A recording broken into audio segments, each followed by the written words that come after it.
Good afternoon, everybody. It's Ann Katz of Ask Design. Today I want to share how I used Adobe XD as a prototyping tool. Several months ago, a client requested that I update their site with a fresh new design and a parallax scroll effect on the home page. Parallax creates a three-dimensional viewer experience. The use of movement gives the illusion of depth and space. As this would be my first Parallax design, I relish the opportunity to learn more about it. Let's skip right to the design and prototyping phase, which is where I used Adobe XD. And on the screen here, you see that we're in Adobe XD. And if you compare this to the live site, it would look nearly exactly the same. In my designs, the background image remains static. Other content moves over the background as the user scrolls down to other sections on the page. I wanted my client to be able to see the parallax scroll in action, so I exported my Photoshop designs to Adobe XD and constructed the prototype there. This is my first time using Adobe XD, and there was a learning curve for sure. It was well worth the time and total fun.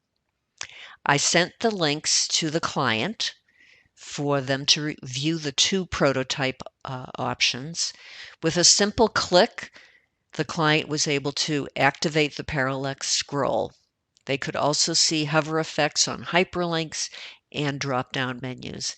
It did not take long for a decision. Here I'll show you how Adobe XD performs.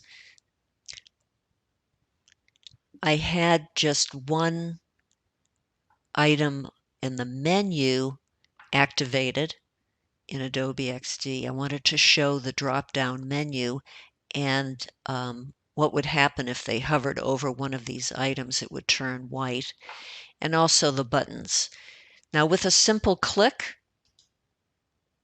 there's the parallax scroll. And in each section, I also incorporated the hover effects that were hyperlinks. Let's click again, keep the parallax scroll moving. Here's a secondary navigation area. I wanted them to see that hover effect on those hyperlinks. Click again, and you see the bottom of the page. One more click to complete the view so you can see the footer. And this button also has a hyperlink. There are clear advantages to using Adobe XD, especially if you want to show movement or animation. In this case, it was easy for my client to see the parallax in action along with the hover states and the drop-down menu. Just hit the back button to go backwards in time. It's not perfect, so you do have to move things a little bit. The prototype is a pretty accurate model of the actual live site.